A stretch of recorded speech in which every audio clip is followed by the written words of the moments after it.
ஓம் அகர முதல எழுத்தெல்லாம் ஆதிபகவன் முதற்றே உலகு கற்றதனால் ஆய பயனென்கொல் வாலறிவன் நற்றாள் தொழார்யனின் மலர்மிசை ஏகினான் மானடி சேர்ந்தார் நிலமிசை நீடு வாழ்வார் வேண்டுதல் வேண்டாமை இலானடி சேர்ந்தார்க்கு யாண்டும் இடும்பை இல இருள் சேரிரு வினையும் சேரா இறைவன் பொருள் சேர் புகழ் புரிந்தார் மாட்டு பொறிவாயில் ஐந்தவித்தான் புய்தீர் ஒழுக்க நெறி நின்றார் நீடு வாழ்வார் தனக்குவமை இல்லாதான் தாழ் சேர்ந்தார் கல்லால் மனக்கவலை மாற்றலரிது அறவாழி அந்தணன் தாழ் சேர்ந்தார் கல்லால் பிறவாழி நீந்தலரிது கோளில் பொறியில் குணமிலவே எண் குணத்தான் தாளை வணங்காத்தலை பிறவி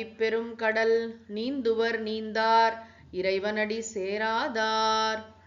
ஓம் உலக முதல்வனை வாலறிவனை மலர்மிசை ஏகியவன் தன்னை வேண்டுதல் வேண்டாமை இல்லாத இறைவனை பொறிவாயில் ஐந்தவித்தான் தன்னை தனக்குவமை இல்லாத அறவாழி அந்தணனை எண்குண இறைவனை போற்றி அமைதியான ஆனந்த ஆன்மவித்தை அருளும் ஓங்கார குருநாதர் மலர்பாதம் தலைமேற்கொள்வாம். ஓம்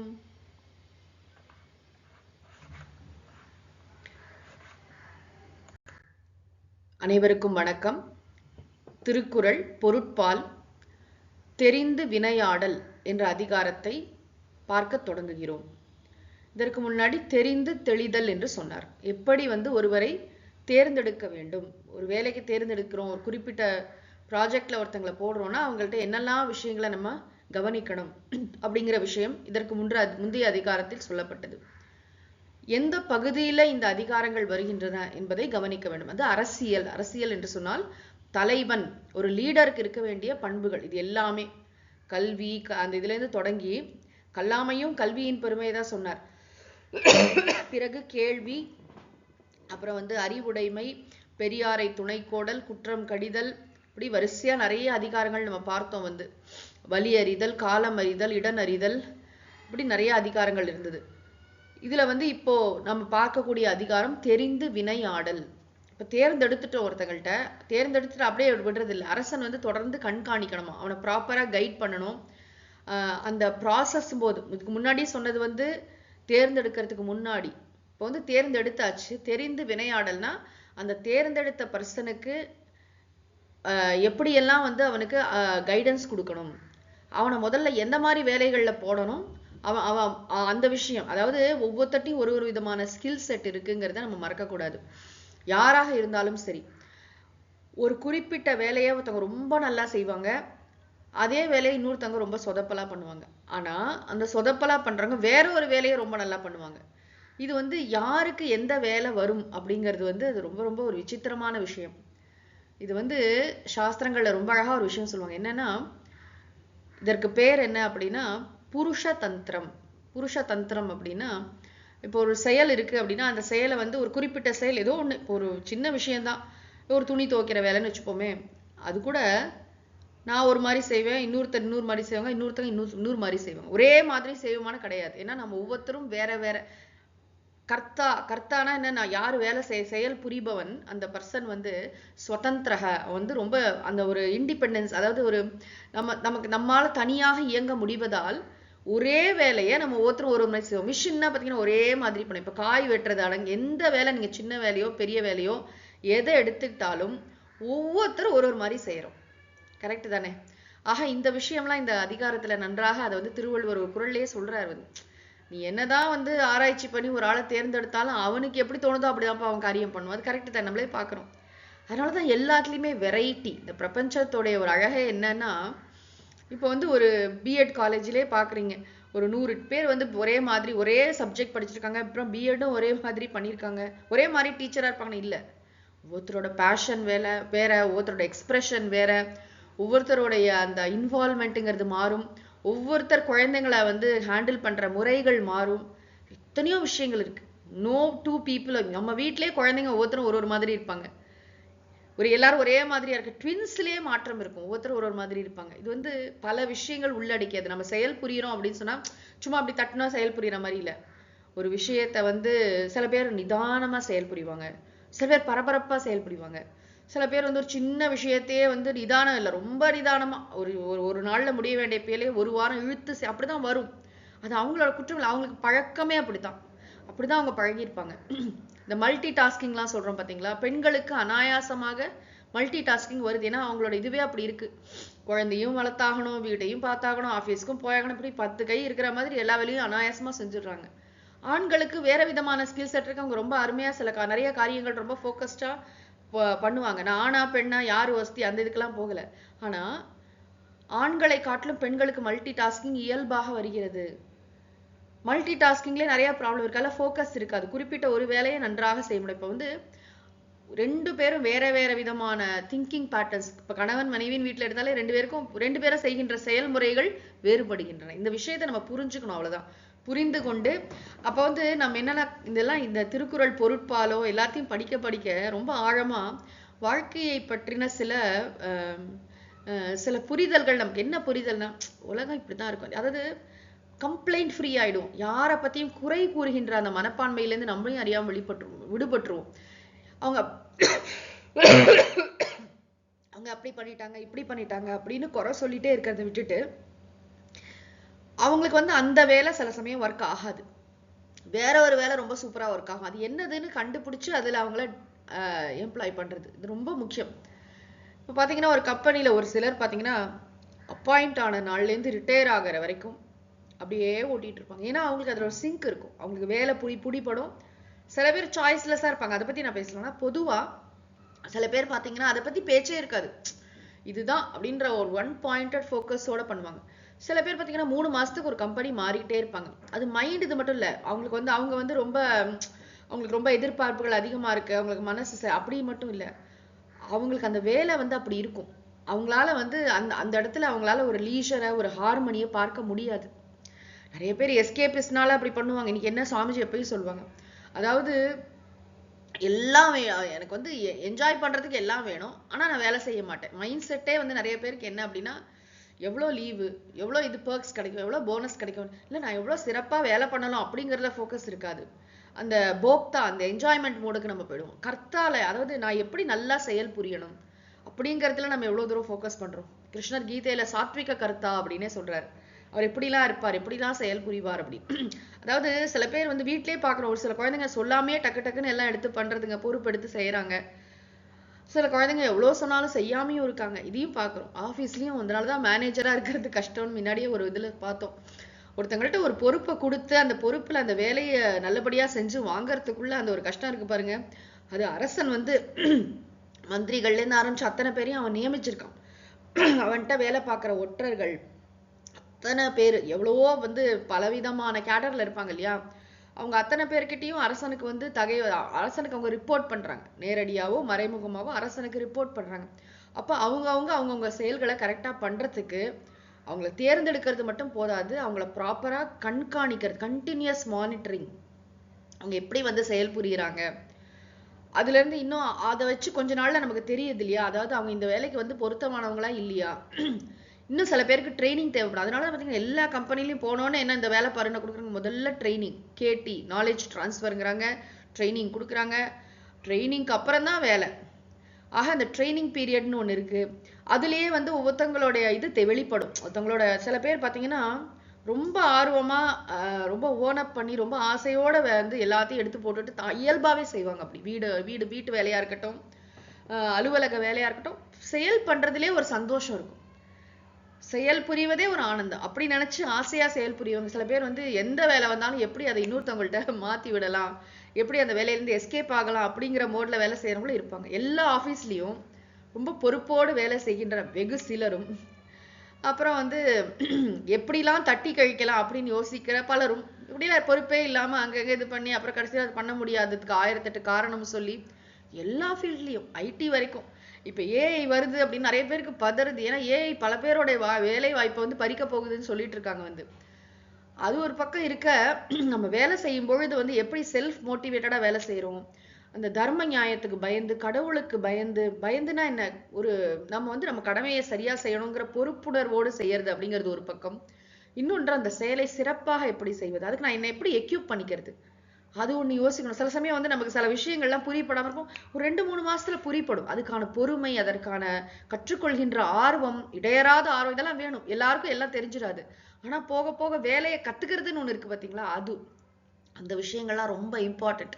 சோ அதெல்லாம் மனதில் வைத்துக்கொண்டுதான் திருவள்ளுவர் இந்த அதிகாரத்தை எழுதியிருக்கணும்னு தோணும். தெரிந்து வினையாடல் அப்படின்னா, அரசன் தெரிந்து, அதாவது தேர்ந்தெடுத்த ஒருவனை எப்படி அவனை வழி நடத்துகிறான், எப்படி அவன்கிட்ட வேலை வாங்குறான்,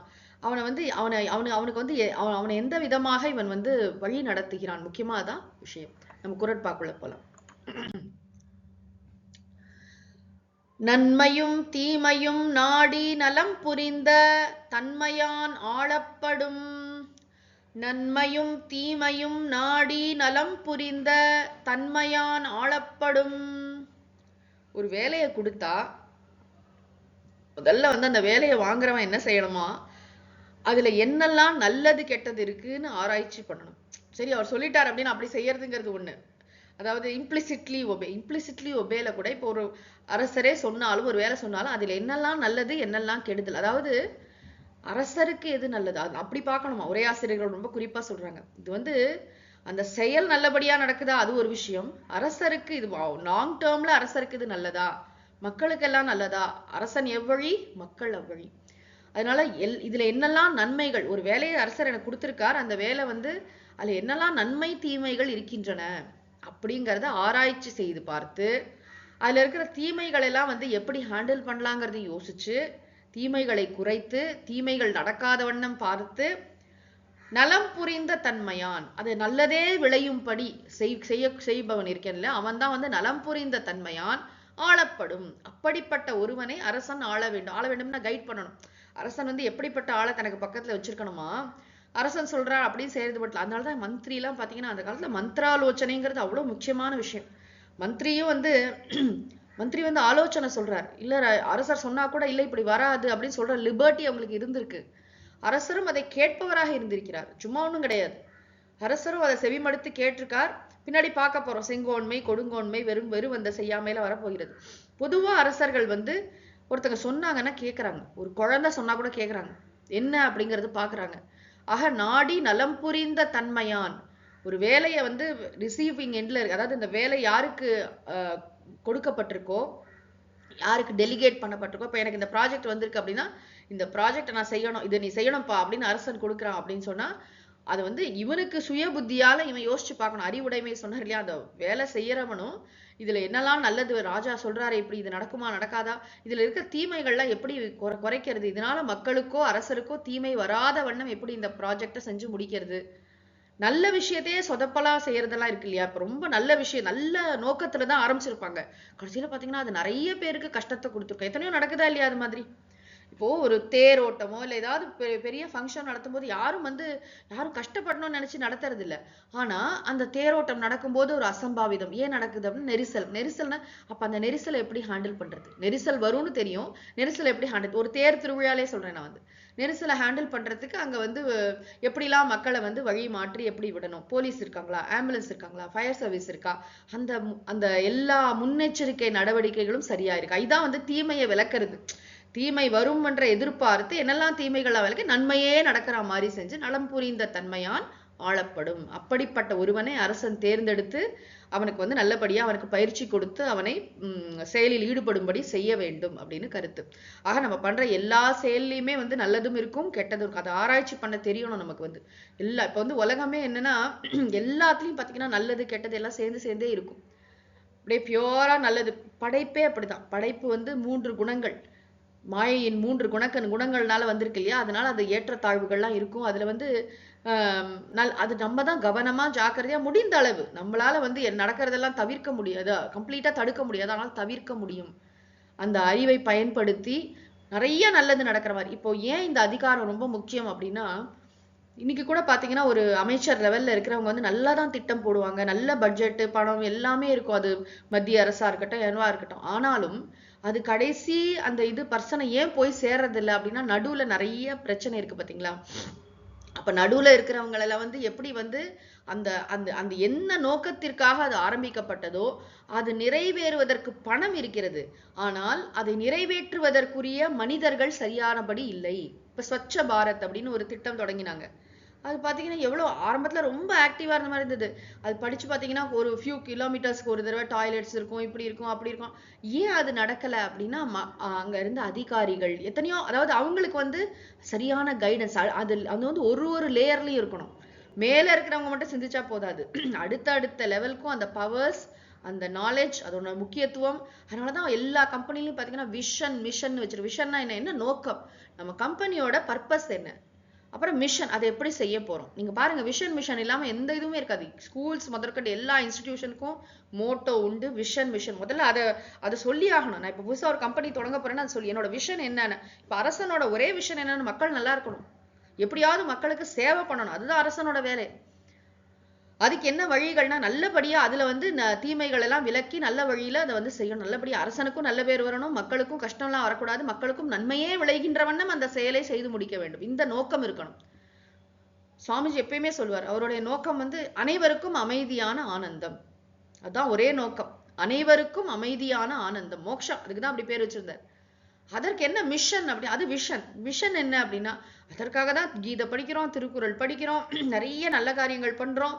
எல்லாமே அவருடைய அத்தனை அறப்பணிகளும் ஆன்மீக பணிகளும் எதற்காக அப்படின்னா அந்த அமைதியான ஆனந்தம்ங்கிற கோல்காக. அவ்வளவுதான், சிம்பிள்.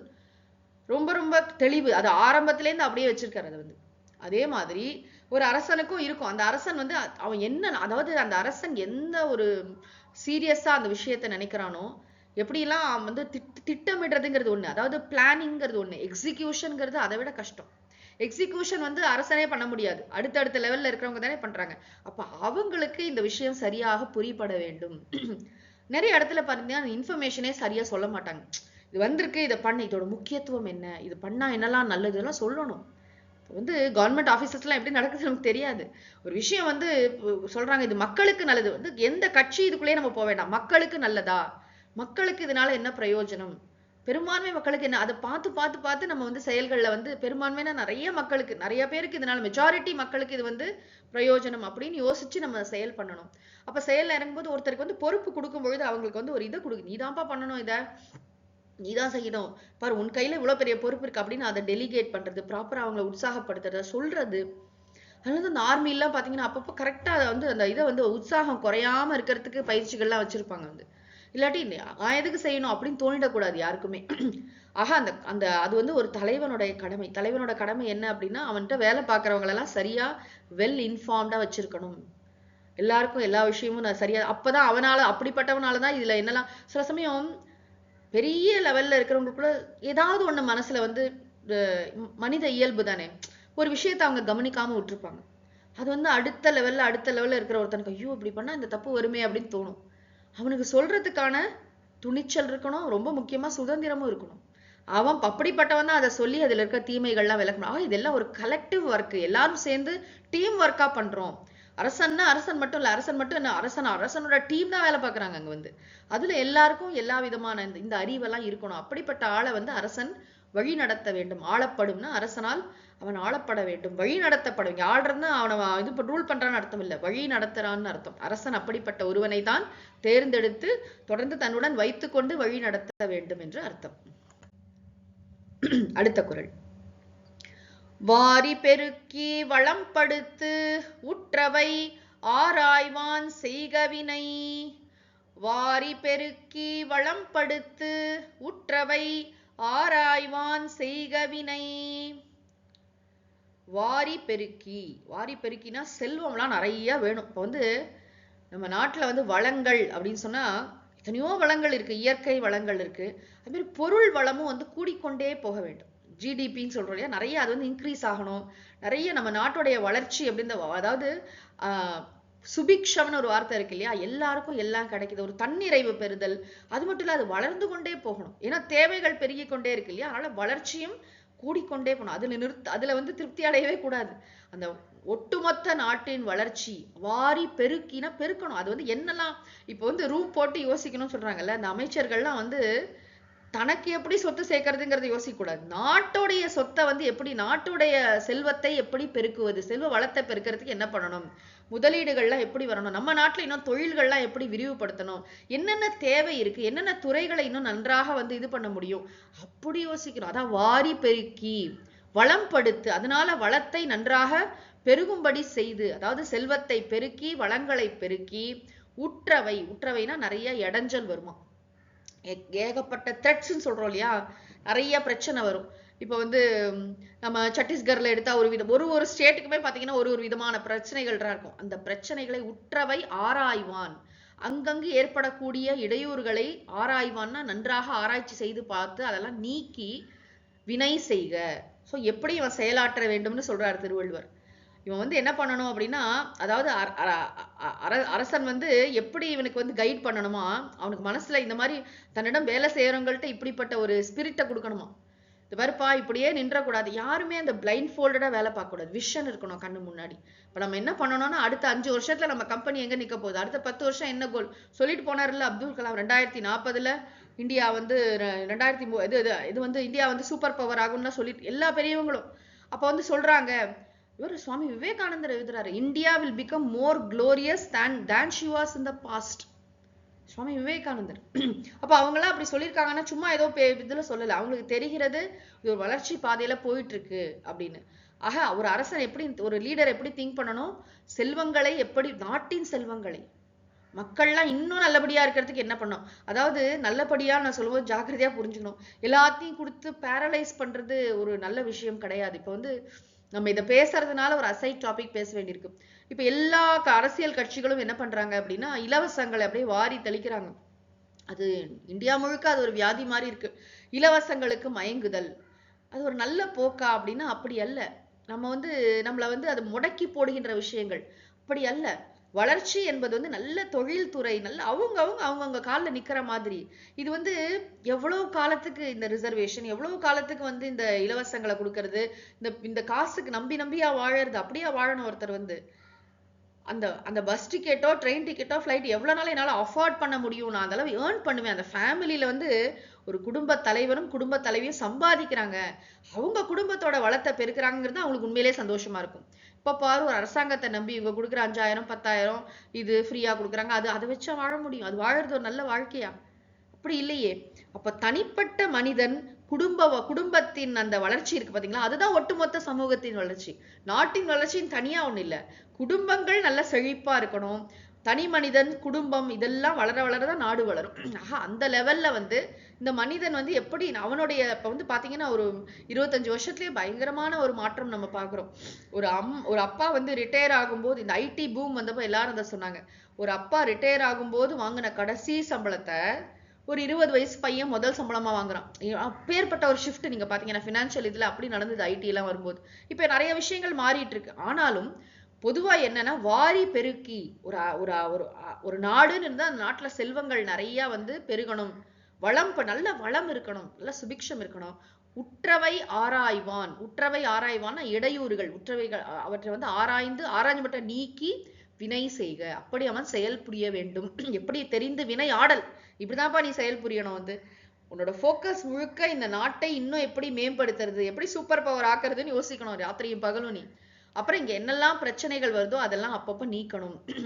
ஏன்னா த்ரெட் வராம இருக்குமா அவர் பண்றோம் அப்படின்னா, நிச்சயமா வந்து எல்லா இடத்துலயும் ஏகப்பட்ட இப்படிங்கிறதுக்குள்ள விடிஞ்சு எழுந்தா ஏகப்பட்ட பிரச்சனை. அதாவது மனிதர்களால் ஏற்படுத்தப்படுறது ஒண்ணு, இன்னும் இயற்கை சீற்றங்கள், ஆக்சிடென்ட் நினைச்சு பாருங்க. ஒரு நேஷனல் லெவல்ல கெலாமிட்டிஸ், டிசாஸ்டர், திடீர்னு ஏர் கிராஷ், என்னென்னமோ நடக்குது இல்ல, பெரிய மழை பெய்யுது ஒரு இடத்துல, என்னென்னமோ நடக்குது. இதெல்லாம் அதுக்கு அப்ப அதெல்லாம் ஒரு கிரைசிஸ் தானே. கிரைசிஸ் மேனேஜ்மெண்ட் இதுல அவர் சொல்றது வந்து கிரைசிஸ் மேனேஜ்மெண்ட்.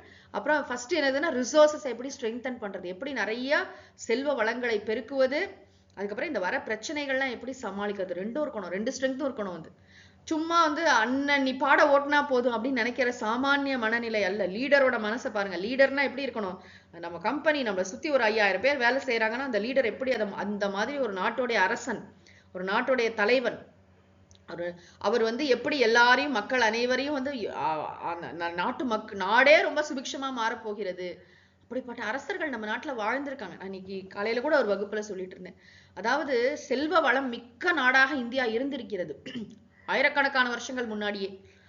ராமாயண மகாபாரத காலங்கள் அந்த சமயமே ரொம்ப ரொம்ப சுபிக்ஷமான நாடா இருந்திருக்கு. அதுக்கு வந்து இல்லாட்டி இந்த நாடு சுபிக்ஷமாக செல்வ வளம் நிறைந்ததாக இல்லை என்றால் இதை தேடி ஏன் வராங்க?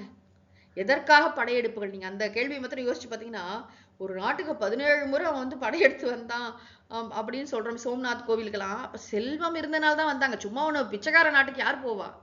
இங்க வந்து எல்லாரும் பசி பட்டினி பஞ்சத்துல அழுதுட்டு இருக்காங்கன்னா யாரா வருவாங்களா அந்த நாட்டுக்கு? படிக்கிறதுக்கு வந்திருக்காங்க அவ்வளோ பேரு, செல்வங்களை கொள்ளையடிக்க வந்திருக்காங்க, பார்க்க வந்திருக்காங்க, அவ்வளோ பேர் ஏன் வந்தாங்க அப்படின்னா, இந்த நாடு வந்து நிறைய பெரியவங்க சொல்றாங்க, ஆன்மீகத்தில் சிறந்து விளங்கிய பொழுதுதான் செல்வ வளத்திலும் ஓங்கி இருந்தது. இந்தியாவின் உயிர் நாடி ஆன்மீகம்னு சுவாமி விவேகானந்தர் சொல்றாரு. இதெல்லாம் யோசிச்சு பார்க்கணும். செல்வ வளம் பெருகணும்னு இந்த நாட்டோட ஸ்பிரிட் என்ன? எப்படி இந்த நாட்டுல வந்து இந்த நாடு ரிஷிகளின் பூமி, இது வந்து தவ பூமி, ஞான பூமி, கர்ம பூமி, இப்படிலாம் இருக்கிறதுனால மக்கள் வந்து தர்மமா வேலை செஞ்சு நிறைய வந்து அதனால செல்வம் பெருகியது. இயற்கை வாரி கொடுத்தது, செல்வம் நிறைய பெருக பெருக அதுக்கப்புறம் தான் உலகம் முழுக்க, அதாவது மற்ற நாகரீகங்கள் தோன்றுவதற்கு முன்பே இந்தியா நாகரீகத்தின் உச்சத்தில் இருந்ததுன்னு சொல்றாங்க. இதெல்லாம் வரலாறு, ஆனா சும்மா கதை விடல. ஆக ஒரு அரசன் வந்து எப்படி வினையாற்ற வேண்டும், அரசன் தன்னிடம் இருக்கவன்ட்டு எப்படி அந்த ஸ்பிரிட்டை கொடுக்கணும் அப்படின்னா, செல்வ வளத்தை நன்றாக பெருக்க வேண்டும், அதை வளர்க்க வேண்டும். அப்புறம் என்னென்ன இடையூறுகள் வந்தாலும் அவற்றை நீக்கிதான் அவன் செயல் புரிய வேண்டும். அரசனுக்கும் இந்த ஸ்பிரிட்டை தான் அவன் கைட் பண்ணணுமா, இந்த விஷயத்தை தான் அவன் சொல்லி கொடுக்கணும் அவன் கூட வேலை பார்க்கிறவங்களுக்கு. அடுத்த குறள். அன்பு அறிவு தேற்றம் அவாவின்மை இந்நான்கும் நன்குடையான் கட்டே தெளிவு. அன்பு அறிவு தேற்றம் அவாவின்மை இந்நான்கும் நன்குடையான் கட்டே தெளிவு. அரசன் யாரை நம்பலாம்? வேலைக்கெல்லாம் எடுத்தாச்சு, ஆனாலும் ஒரு நம்பகத்தன்மை, கிரெடிபிலிட்டின்னு ஒன்று இருக்குல்ல, தெளிவுனா யார் அவன் வந்து இந்த நம்பி ஒப்படைக்கலாம் ஒரு பொறுப்பை அப்படின்னா 4 குவாலிஃபிகேஷன் சொல்றாரு. ஃபர்ஸ்ட் வந்து அன்பு. அன்புனா அந்த அரசன் மீது அன்பு. அரசன் மீது அப்படின்னு சொல்றதை விட அந்த இந்த காலத்துல எப்படி இன்ஸ்டிடியூஷன் மேல அன்பு. இந்த அமைப்பு, இந்த நான் சார்ந்திருக்கக்கூடிய இந்த நிறுவனம் நன்றாக வர வேண்டும். அது வந்து ஆட்டோமேட்டிக்கா அந்த தலைவர் மேலேயும் இருக்கும். ஏன்னா நிறைய கம்பெனியில வேலை பார்க்குறவங்களுக்குலாம் பார்த்தீங்கன்னா அது வந்து அவங்க லைஃபோட ஒரு பிரிக்க முடியாத ஒரு அம்சமா இருக்கும். ஏன்னா நல்லது கெட்டது எல்லாத்துலேயும் அந்த கம்பெனினா அந்த அதோட டாப் பர்சன் வந்து ரொம்ப ரொம்ப க்ளோஸா இவங்களுடைய நல்லது கெட்டதுல வந்து பங்கு எடுத்து கொண்டு இருப்பார். நேரடியாகவோ மறைமுகமோ அவங்களுக்கு வந்து பல இது கிடைச்சிருக்கும். அதனால வந்து ஒரு அன்பு இருக்கும். நம்ம கம்பெனி ஒரு ஓனர்ஷிப் இருக்குல்ல, யூனிஃபார்ம்லாம் போடுறாங்க, ஒரு சந்தோஷம், அதில் ஒரு மகிழ்ச்சி, ஒரு அன்பு. நம்முடைய லீடர், நம்ம நாட்டின், அதாவது அது வந்து என்ன சொல்றது, அந்த லீடர் மேல ஒரு அன்பு முதல்ல. அப்புறம் அறிவு, எப்படி செயல் புரியணும் அப்படிங்கிற அறிவு இருக்கணும். சும்மா அன்பு மட்டும் இருந்து சலாம் போட்டே இருந்தா போதாது, நல்ல கிளியர் அறிவு இருக்கணும். தேற்றம்னா உறுதின்னு ஒரு அர்த்தம், தெளிவு கிளாரிட்டின்னு ஒரு அர்த்தம். தேற்றம்னா உறுதி, ஒரு செயல்ல இறங்கினா முடிச்சுட்டு தான்ப்பா வருவான் அப்படின்னு இருக்கணும். இப்போ எடுத்தான் பாதியில போட்டுட்டு போயிட்டான், இல்லை ரிப்போர்ட் பண்ணல, அப்படிலாம் இருக்காது. ஃபர்ஸ்ட் விஷயம் தலைவன் மீது அன்பு இருக்கிறது. ரெண்டாவது நல்ல செயல் புரிவது எப்படிங்கிற அறிவு இருக்கிறது. செயலை பற்றி நன்றாக தெரியும், அவன் என்ன வேலை செய்யணுமோ அதை பற்றி அவன் நல்லா தெரியும், கிளியர் கட்டா செய்வான். அது மட்டும் இல்ல, தேற்றம் அப்படின்னா ரொம்ப ரொம்ப தெளிவோடு உறுதியோடு செய்து முடிப்பான். 4வது ரொம்ப முக்கியம், அவாவின்மை, பேராசை கிடையாது. ஒருத்தனுக்கு அன்பு இருக்கலாம், அறிவு இருக்கலாம், தேற்றம் இருக்கலாம், ஆசை இருந்தது, பேராசை இருந்து வச்சுக்கோங்களேன், இதுல நான் எவ்வளவு சுருட்டலாம், நான் எவ்வளவு வீட்டுக்கு கொண்டு போலான்னு யோசிக்க ஆரம்பிச்சிட மாட்டான். அப்படிப்பட்ட ஆளை தேர்ந்தெடுக்க முடியும். அதாவது இதெல்லாம் அரசன் கவனிக்கணுமா, வேலைக்கு எடுத்த பிறமும். இந்நான்கும் நன்கு உடையான், இதெல்லாம் நல்ல பூரணமா இருக்கணும் உங்ககிட்ட. அன்பு இருக்கணும், அதாவது அன்புனா மரியாதை. இங்க இருந்துட்டே கூட இருந்து குழி பறிக்கிற ஆள்லாம் இருக்கும் தெரியுமா, இவனுக்கு எகேன்ஸ்டா வேலை பார்த்துட்டு இருப்பான். இங்கேயே இருந்துட்டு அவனுடைய உண்மையான அன்பு வச்சிருக்கானா அதை பார்க்கணும். அன்பு, அப்புறம் அறிவு, வேலையை பற்றி நல்லா தெரிஞ்சு நாணயமா இருக்கானா, அப்புறம் வந்து தேற்றம்னா நல்ல உறுதியோடு இருக்கானா, தெளிவோடு இருக்கானா, நல்ல ஒரு நம்பகத்தன்மையோடு இருக்கானா, அப்புறம் பேராசை இல்லாதவனாக இருக்கிறானா, தர்மமா நமக்கு என்ன கிடைக்கணும் இல்லை, அதாவது பர்சனலா நமக்கும் கோல்ஸ் இருக்கும், நம்மளும் வாழ்க்கையில் நிறைய அச்சீவ் பண்ணோம், ஆனா அது எல்லாமே தர்மமான வழியில இருக்கணும். அதர்மமான வழியில ஏமாற்றி சொரண்டி என்னமோ ஒன்று பண்ணி, இந்த லஞ்சம் ஊழல்ங்கிற விஷயம் எப்படி தலைவிரிச்சு ஆடுது பார்த்தீங்களா எல்லா இடத்துலையும். வந்து அவ்வளவு ஒரு மோசமான ஒரு விஷயம் இந்த அவாவின்மை. பார்த்தீங்க, அதுதான் விஷயம். அவாவின்மைனா ஆசை இல்லாமல், எனக்குன்னு கவர்மெண்ட்ல சம்பளம் வருது, அந்த சம்பளத்தை விட எனக்கு வந்து எக்ஸ்ட்ரா பணம் வேணும் அப்படின்னு ஒருத்தன் நினைச்சான்னா, அதுவும் ஏதோ ஒரு காரியம் நடக்கிறதுக்கா 5000 10,000 ஆரம்பிச்சு அமைச்சர்கள் வரைக்கும் லட்சக்கணக்கான கோடிக்கணக்கான பணம், லஞ்ச பணம், ஊழல் பணம். என்ன நாடு இது? திருவள்ளுவர் அந்த காலத்துல எப்படி எழுதி வச்சிருக்காரு, அவாவின்மைனா என்ன, பேராசை இல்லாமல் இருத்தல். நம்ம குடும்பம் இருக்கு, நம்ம குடும்பம் நல்லா தான் வச்சிருக்காரு கடவுள். நம்ம உழைச்சு சம்பாதிச்சு முன்னேறி நம்ம குழந்தைங்க நல்லா படிச்சு அது வரதான் வாழ்க்கையை தவிர நான் 10 தலைமுறைக்கு சம்பாதிச்சு வைக்க போறேன் அப்படின்னா அப்ப 10 தலைமுறை வந்து வெட்டியா இருக்கணும்னு அர்த்தமா இருக்கு. நிறைய நீங்க கவனிச்சு பாத்தீங்கன்னா யாரெல்லாம் இது மாதிரி ரொம்ப ஆசையோட பணத்தை வந்து கொள்ளையடிச்சு மக்கள் பணத்தை வரி பணத்தை எல்லாம் சுரண்டி எல்லாம் பண்றாங்களோ அவங்க அடுத்தடுத்த தலைமுறைகள் நன்றாவே இருக்கிறது இல்லை. உருப்படாதவங்களா இருப்பாங்க. அவங்களால குடும்பத்துக்கும் பிரயோஜனம் இருக்காது, நாட்டுக்கும் பிரயோஜனம் இருக்காது. அப்படியே அழிஞ்சுப்போம். அதெல்லாம் கடவுள் வச்சிருப்பாரு இல்லையா? கடவுள் வந்து ரொம்ப ஃபேரா கடவுள் ஒருத்தரை நம்பி பொறுப்பு கொடுக்குறாரு அப்படின்னா அரசனுக்கும் அந்த பொறுப்பு இருக்கு. அரசன் கடவுளுக்கு ரிப்போர்ட் பண்றாரு. இந்த இந்த எம்ப்ளாயி வந்து ராஜாக்கு ரிப்போர்ட் பண்றாரு. ஆக எல்லா இடத்துலயுமே இந்த அவாவின்மை, அன்பு, அறிவு, தேற்றம், அவாவின்மை இந்நான்கும் நன்குடையான் கட்டே தெளிவு. யாருக்கு நல்ல அரசரிடத்தில் மதிப்பும் மரியாதையும் அன்பும், அது மட்டும் இல்ல அன்புங்கிறது வேலையில கூட ஒரு பேஷன் இருக்கு, வேலையிலயும் ஒரு ஆர்வம் இருக்கு, அப்புறம் வேலையை பத்தி நல்லா தெரியும், அப்புறம் நல்ல தெளிவு இருக்கு, மனசுல உறுதி இருக்கிறது, செயலை நன்றாக செய்து முடிப்பான். ரொம்ப முக்கியமா பேராசை கிடையாது. இப்ப கூட பாருங்க அந்த தூய்மை பணியாளரை எப்படி எல்லாரும் பாராட்டுறாங்க அப்படின்னா கண்டிப்பா பாராட்டணும். சும்மா ஒண்ணும் இல்ல, 40 பவுன் நகை எவ்வளவு சொல்றாங்க, அது வந்து அப்படி ஆனா குணந்து கொடுக்கணும் அப்படின்னா அது என்ன மனசு, அவாவின்மை. அந்த அவாவின்மை என்றென்றைக்கும் சமூகத்தில் கவனிக்கப்பட வேண்டிய, போற்றப்பட வேண்டிய, ஒரு கடைபிடிக்கப்பட வேண்டிய பண்பு. எவ்வளவு நம்பகத்தன்மை. அதை வந்து எவ்வளவு நேரம் ஆகும் அதை வீட்டுக்கு எடுத்துட்டு போய் வேற ஏதாவது பண்றதுக்கு வந்து எப்படி வந்து கொடுத்தாங்க. எவ்வளவு பெரிய விஷயமா அதை இன்னைக்கு பேசுறோம். கண்டிப்பா பேசணும். வேற எதை பேசுறது, இதை பேசணும். இந்நான்கும் நன்குடையான் கட்டே தெளிவு. அப்படிப்பட்ட ஒருத்தனை தான் அரசன் வந்து தன் பக்கத்துல ஒரு இதுவா வச்சுக்கணும். அவனை தான் நம்பி எல்லார் பேர்லயும் நம்பிக்கை வராது, எளிதில் நம்பி இவனை நம்பலாம் அப்படின்னு அர்த்தம். இப்படிப்பட்ட ஒருவனை நம்பி அதை துரோகம் பண்ண மாட்டான். அதை துரோகம்னு ஒரு வார்த்தை இருக்கு, துரோகம் செய்யாதவனாக அவன் இருப்பான் அப்படின்னு அர்த்தம். அடுத்தது, எனை வகையான் தேறிய கண்ணும் வினை வகையான் வேறாகும் மாந்தற்பலர். எனை வகையான் தேறிய கண்ணும் வினை வகையான் வேறாகும் மாந்தற்பலர். இது ஒரு ஜெனரல் ஸ்டேட்மெண்ட். என்ன அப்படின்னா எனை வகையான் தேறிய கண்ணும், எல்லா விதத்திலையும் நீங்க சொல்ற அன்பு, அறிவு, தேற்றம், அவாவின்மை எல்லாம் கூட இருக்கு. எல்லா விதத்திலையும் ரைட் கேண்டிடேட் தான், அவனை வந்து தேர்ந்தெடுத்தாச்சு.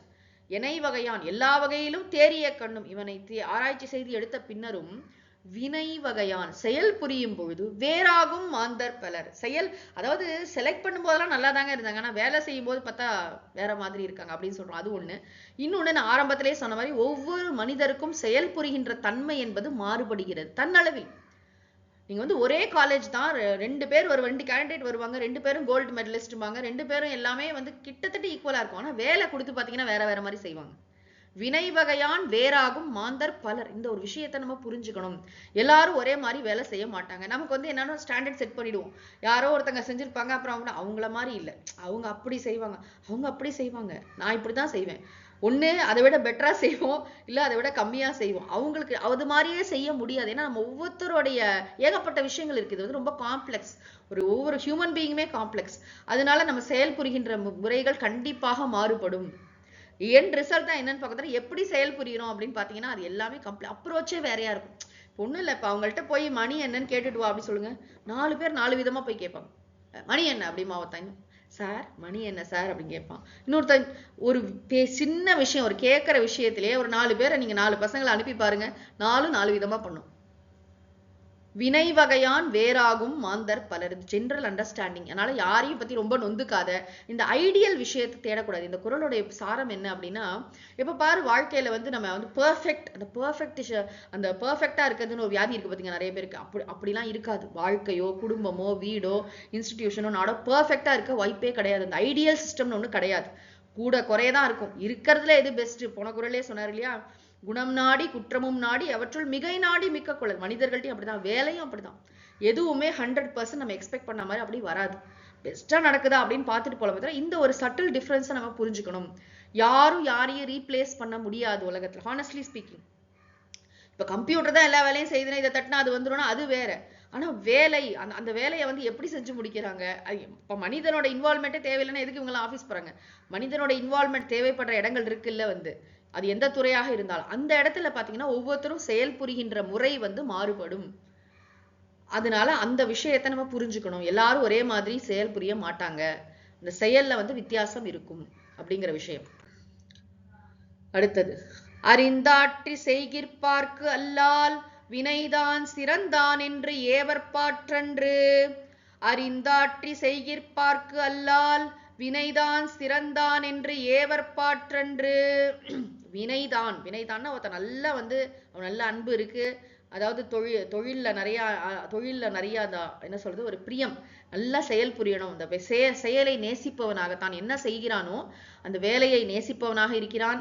அவனுடைய பாஸ் மேலேயும் அவனுக்கு ரொம்ப மரியாதை, அன்பு, பிரியம்லாம் இருக்கு. அவனுக்கு நல்ல அறிவு இருக்கு, எப்படி செயல் புரியணும்னு தெரியும். அவனுக்கு நல்ல மனசுல உறுதி இருக்கு, மனசுல பேராசை இல்லை, ஒழுக்கமானவனா இருக்கான். அப்படிப்பட்டவன் அவனை பத்தி சொல்றாரு. வினைதான் அறிந்து ஆற்றி செய்கிற்பார்க்கு அல்லால். செயல்ல ரொம்ப பெஸ்டா நன்றாக அதை நல்லா தெரிஞ்சு செயல் புரிஞ்சிட்டு இருக்கானா. வினைதான் அறிந்து, செயலை நன்றாக அறிந்து ஆற்றி அதை நன்றாக அது எப்படி எப்படிலாம் பண்ணணும் தெரிஞ்சுக்கிறது மட்டும் இல்லை. ஒண்ணு நாலேஜ், இன்னொன்னு எக்ஸிகியூஷன். ஆற்றி செய்கிற்பார்க்கு அல்லால், நன்றாக செயல் புரிபவனை தவிர வேறொருத்தனை சிறந்தான் என்று ஏவற்பாற்றன்று. அரசன் இந்த மிஸ்டேக்கை பண்ணக்கூடாது. என்ன மிஸ்டேக்னா, ஒருத்தன் நல்லா செயலை பற்றி அறிந்து செயல் புரிஞ்சிட்டு இருக்கான், அவனை விட்டுட்டு, அதாவது அவனை தான் என்கரேஜ் பண்ணணும், அவனுக்கு தான் மேல மேல எல்லாம் பண்ணமே தவிர அவனை விட்டுட்டு வேற யாரோ ஒருத்தன் அரசன் மேல அன்பா இருக்கான், ரொம்ப இப்ப பாரு மஸ்கா பாலிஷ் போட்டுட்டு இருக்கான், அவனுக்கு ரொம்ப காக்கா பிடிச்சிட்டு இருக்கான், 2 கவிதை எழுதுறான், 4 மீட்டிங்ல புகழ்ந்து பேசுறான், ரொம்ப ஸ்லாகிச்சு, அப்ப அரசனுக்கு அவரையும் அறியாம ஒரு அன்பு வந்துடும். அவனை போய் சிறந்தான் அப்படின்னு ஏவற்பாற்றன்று, அந்த தப்பு அரசன் பண்ணக்கூடாது. நீ இல்லப்பா உனக்கு பதிலா அவன் செய்யட்டும் அப்படின்னு சொல்லக்கூடாது. அந்த ப்ராஜெக்ட் அவன்கிட்ட இருந்து பிடுங்கி இவன்கிட்ட கொடுக்கறதோ இல்ல நிறைய எல்லா இன்ஸ்டிடியூஷன் நடக்கக்கூடிய ஒரு பெரிய தவறு இது. வேலை செய்யறவங்கள விட்டுருவாங்க. யார் ரொம்ப இது மாதிரி வெளியில வேஷம் போடுறாங்களோ அவங்கள தூக்கி பிடிச்சு கொண்டாடுவாங்க. அவங்களுக்கு தான் அவார்டு கிடைக்கும், அவங்களுக்கு எல்லாம் கிடைக்கும். எல்லாம் அப்படியே ஒவ்வொரு ஆபீஸ்ல ஒவ்வொரு இதுலயும் நீங்க இந்த சீனை பார்க்கலாம். யாரோ ஒருத்தர் சைலண்டா அமைதியா வேலை பார்த்துட்டே இருப்பார், அவருக்கு எந்த ரெகக்னேஷனும் கிடைக்காது. ஒருத்தர் கொஞ்சோடு செயல் பண்ணிட்டு அதை பத்தி ஃபேஸ்புக்ல போடுவாங்க, அதை பண்ண இதை பண்ணேம்பாங்க, கம்பெனியை 4 புகழ்வாங்க. வெளியில அந்த ஷோ அதை எப்படி இது பண்றாங்க, அவங்கள பாத்தீங்கன்னா அப்படி அவங்களுக்கு ரெகக்னேஷன் கிடைக்கும். அப்ப என்ன ஆகும்னா, இந்த தெரிஞ்சு வேலை பண்றால இவனோட மோட்டிவேஷன் குறையும். அந்த தவறை அரசன் செய்யக்கூடாது. யாரு வேலை செய்யறானோ அவனை தான் அரசன் நன்றாக உற்சாகப்படுத்தி அவனோட வேலையை தொடர்ந்து செய்யறதுக்கு அவனை செய்யணுமே தவிர அவனோட வேலையை தூக்கி இன்னொரு ஆளுக்கு கொடுக்க கூடாது. சிறந்தான்னா இன்னொருத்தனை புகழறது, அந்த வேலையெல்லாம் செய்யக்கூடாது. ராமகிருஷ்ணர் கூட ஒரு கதை சொல்வார், ரொம்ப நல்லா இருக்கும். ஒருத்தன் 2 பேர் வேலையாட்கள் இருக்காங்க. ஒருத்தன் நல்லா தோட்டத்தெல்லாம் நல்லா நீர் பாய்ச்சி எல்லாம் பண்றான், ஒன்னும் பேசுறதே இல்லை, எஜமான்ட்ட விசுவாசமா இருக்கான். இன்னொருத்தன் என்ன பண்றான், வேலையே செய்யறது இல்லை. அவன் ஆனா காலையில எந்திரிச்சோடனே, எஜமானே உங்களை மாதிரி உண்டா, நீங்க தான் இந்திரன், நீங்க தான் சந்திரன் புகழ்ந்துட்டு இருக்கான். அந்த எஜமானனுக்கு அறிவு இருந்தா அவர் யாரை தூக்கி கொண்டாடுவார், அந்த வேலை செய்யறவனை தான் அவர் கவனிக்கணுமே தவிர இந்த துதிபாடி, நிறைய பேர் பாத்தீங்கன்னா அந்த வீக்னஸ் இருக்கும், துதிபாடிகளுக்கு மயங்கி விடுவார்கள். அது வேண்டி இருக்கு. நிறைய பேருக்கு சைக்கலாஜிக்கலா யாரும் பாராட்ட மாட்டாங்க, இவன் பாராட்டுறானா சரி இவனுக்கு ஏதாவது செய்வோம்னு சொல்லிட்டு வேலையை கொடுத்துருவாங்க. அவனுக்கு கடைசியில அவனுக்கு வேலை செய்யறவும் தெரியாது, ஒண்ணும் தெரியாது, எல்லாத்தையும் நான் அழித்து விடுவான் அப்படின்னு பொருள். தொடர்ந்து நாம் அடுத்த வாரம் சிந்திப்போம். ஓதற்கு எளிதாய் உணர்தற்கு அரிதாகி வேதப் பொருளாய் மிக விளங்கி தீதற்றோர் உள்ளுதொரும் உள்ளம் உருக்குமே வள்ளுவர் வாய்மொழி மாண்பு மூர்த்தி எல்லாம் வாழி எங்கள் மோன குருவாழி அருள் வார்த்தை என்றும் வாழி அன்பர் வாழி பராபரமே. ஓம் சாந்தி சாந்தி சாந்தி. ஹரிஹி ஓம் தத்சத். திருவள்ளுவர் திருமலரடிகள் போற்றி போற்றி. சத்குருநாத மகாராஜ் கி ஜெய்.